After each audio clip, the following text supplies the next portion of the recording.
पढ़ेंगे उपसर्ग और प्रत्यय। तो सबसे पहले पढ़ेंगे हम उपसर्ग के बारे में। उपसर्ग बना है दो शब्दों से मिल करके, जैसे उप और सर्ग।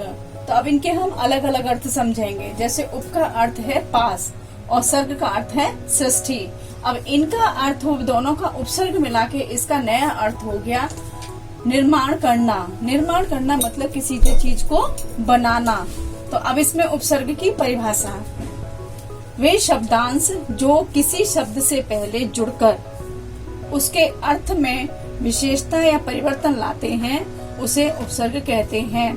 अब इसमें वे शब्दांश मतलब शब्दों के टुकड़े, शब्द प्लस अंश, अंश का मतलब हो गया टुकड़े, जो किसी शब्द के पहले जुड़ते हैं तो उसको बोलते हैं हम, और विशेषता लाते हैं उसके शब्द के में बन करके नया परिवर्तन लाते हैं तो उसको बोलते हैं हम उपसर्ग। अब इसके उदाहरण हैं जैसे अचल। तो अ क्या है? उपसर्ग है और चल मूल शब्द है। अ का मतलब होता है वैसे नहीं, तो अचल अ और चल शब्द से मिलकर के बना हुआ है। इसी तरह से है अधर्म। तो इसमें अ है उपसर्ग और धर्म है मूल शब्द। उपहार, उप इसमें उपसर्ग और हार मूल शब्द। निर्बल, निर उपसर्ग और बल मूल शब्द। अतिरिक्त, अति उपसर्ग और रिक्त मूल शब्द। इसी तरह से और भी बहुत सारे शब्द होते हैं जो कि इसके उदाहरणों के द्वारा हम समझ सकते हैं। अब उपसर्ग है, इसको कितने भागों में बांटा गया है अब हम ये पढ़ेंगे। उपसर्ग को 5 भागों में बांटा गया है। जैसे संस्कृत के उपसर्ग, हिंदी के उपसर्ग, अरबी और फारसी के उपसर्ग, संस्कृत के अव्यय, अंग्रेजी के उपसर्ग। अब इनमें हम एक एक के बारे में पूरा डिटेल से पढ़ेंगे। अभी हमने पढ़ा था कि जो उपसर्ग होते हैं उनके 5 भाग होते हैं। उनमें से पहला नंबर है संस्कृत के उपसर्ग। अब संस्कृत के उपसर्ग किस प्रकार से बनते हैं, जैसे उपसर्ग, अर्थ, उदाहरण, इनके द्वारा हम समझेंगे। तो जैसे पहला है अति। अति का मतलब होता है अधिक। अब इनसे बनने वाले जो शब्द हैं वो इस तरह से हैं, अतिरिक्त, अतिरेक, अतिशय। फिर है अनु। अनु का मतलब होता है पीछे। जैसे इनसे बनने वाले शब्द हैं अनुशासन, अनुभव, अनुकूल। इसी तरह से अप का मतलब होता है बुरा। इनसे बनने वाले शब्द हैं उपसर्ग जो संस्कृत के, जैसे अपव्यय, अपमान, अपशब्द। इसके बाद 4 नंबर है जैसे अभि। अभि का मतलब होता है सामने और चारों ओर। तो इसके बनने वाले जो उपसर्ग प्रत्यय हैं अभिमान, अभिशाप और अभिप्राय। इसी तरह से निर। निर का मतलब होता है रहित, मतलब किसी में नहीं होना। तो जैसे निर्बल, निर्मल, निर्दोष। और भी बहुत सारे होते हैं जो कि मैं आपको पूरे इतने सारे तो मैं बता नहीं सकती हूँ, मैंने कुछ उदाहरणों के द्वारा आपको ये बताया है। इसी तरह से हिंदी के उपसर्ग। अब हिंदी के जो उपसर्ग हैं उनको इस रूप में समझेंगे, जैसे शब्द, अर्थ, उदाहरण। अब इसका शब्द है जैसे अन और अर्थ है इसका नहीं। तो इनसे बनने वाला उदाहरण है वो है अनपढ़, अनजान, अनमोल। इसी तरह से है स का मतलब होता है सहित या साथ में होना। तो इसका होगा उदाहरण सफल, सपूत, सरस।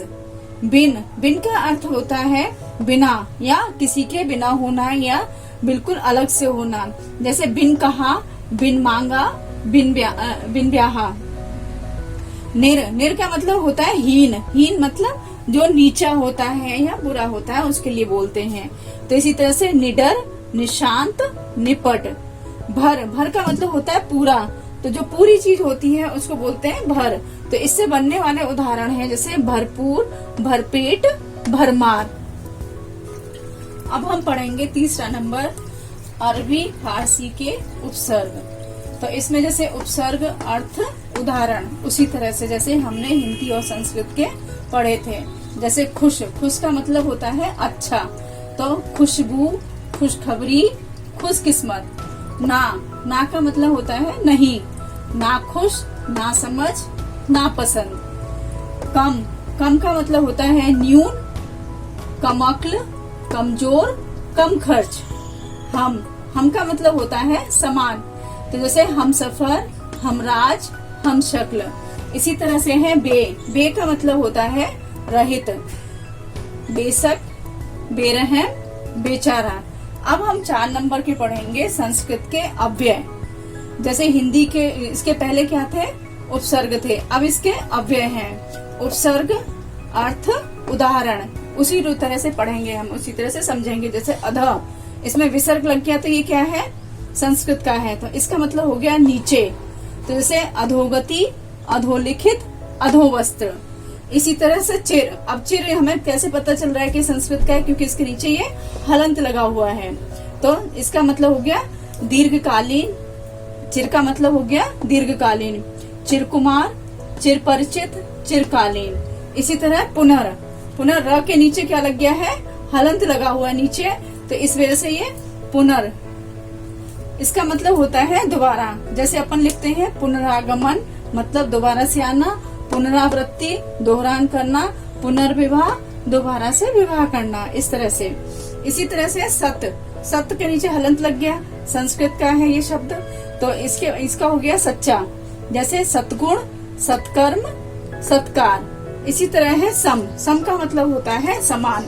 अब देखो इनके इसमें विसर्ग लगा हुआ है, बाकी इनमें हलंत लगे हुए हैं, तो ये कैसे पता चल रहा है, इनसे हमें ये पता चल रहा है कि जिसके नीचे सामने विसर्ग है और नीचे हलंत है, तो ये संस्कृत के अव्यय हैं।